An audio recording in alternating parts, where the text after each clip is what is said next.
Meantime, we want to go back to Jacqueline Allen. She's back at the evacuation center talking to evacuees, and we were heartbroken listening to that woman earlier, Jacqueline, talk about losing her home. Just awful. That's the big news here today. People are finding out today that their homes are gone, and I'm joined here with another story like that. This is Nelson Moreno. Nelson, you found out today that your house is burned. How did you find that out? We have some friends that are firefighters that personally witnessed our home, along with our security system that informed us when the doors and windows had blown out and sensor that went off, smoke sensors, not along with motion sensors as well. And you had to get out fast. Were you able to get your valuables out? Not really. I mean, just a couple personal things that we needed, and had to have faith that it wouldn't burn up, but it did. And you live up in Risk Canyon. There's so many people in that area who've been affected by this. But what's remarkable about your story is that today, instead of focusing on all that you've lost, you came to me and said, I want to let people know, I want to help them. Tell me about that.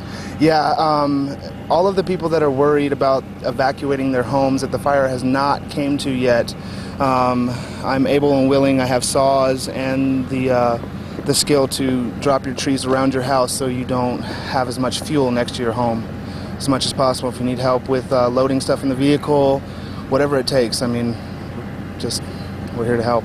You have lost possibly everything that you own, and you're thinking about other people. What is helping you cope with this? Prayer, lots of prayer, family, just understanding that today's not the last day. There's always tomorrow. So. Well, thank you so much for telling us your story. I wish you the best of luck. And you were here telling people, offering to help people here at this meeting here today. Yes, please. If anybody wants to get a hold of me, I've left my email address and phone number. Please drop me a line. I'll shoot out there as soon as possible and help you. All right. Thank you so much for joining us, Nelson Moreno. Stories like that, every single person coming out has some sort of a story. They've been affected very deeply by this, and this was an incredibly emotional meeting from what we're hearing out here. The firefighters were in tears. The evacuees were in tears. A lot of emotions going on right now, including frustration as people are learning that their house is burned.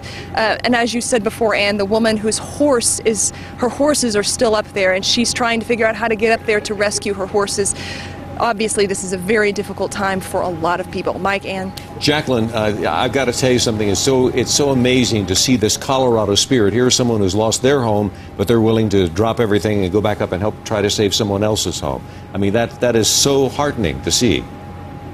If this cloud has a silver lining, it's the generosity of the people in this area. We saw people from Cash Laputa Middle School where they had the evacuation center yesterday, but the air was so bad they had to move us. Well, they had piles and piles and piles of donated goods. So the principals from those schools spent the entire evening and today sorting through those piles of goods, bagging them up into individual bags so that these people, when they left this meeting, would be able to pick up bags full of food and donated supplies. So it wasn't just piles of donated supplies. They were sorted individually for these people so they wouldn't go to waste. This is all a volunteer effort, and let me tell you, for people who may have lost everything, these little gestures mean so much. Mike, Ann? Well, and you spoke about the woman whose horse was still up by her home. I saw a couple of communications on Twitter specifically talking about your interview with people saying we need to figure out a way to help this woman. So it's out there, and we love it. We love hearing this as well. It's amazing. On Twitter, if you look on there, you see people offering their homes. If you need a place to stay, come stay with me. Right. To complete strangers. People are really opening up their hearts. Yeah, the Fort Collins community, too. I have a number of friends that work there. They are offering everything from meals to sports clubs are opening up their showers, come in, get cleaned up, whatever you need. We want to help. All right. Thank you, Jacqueline. Thank you.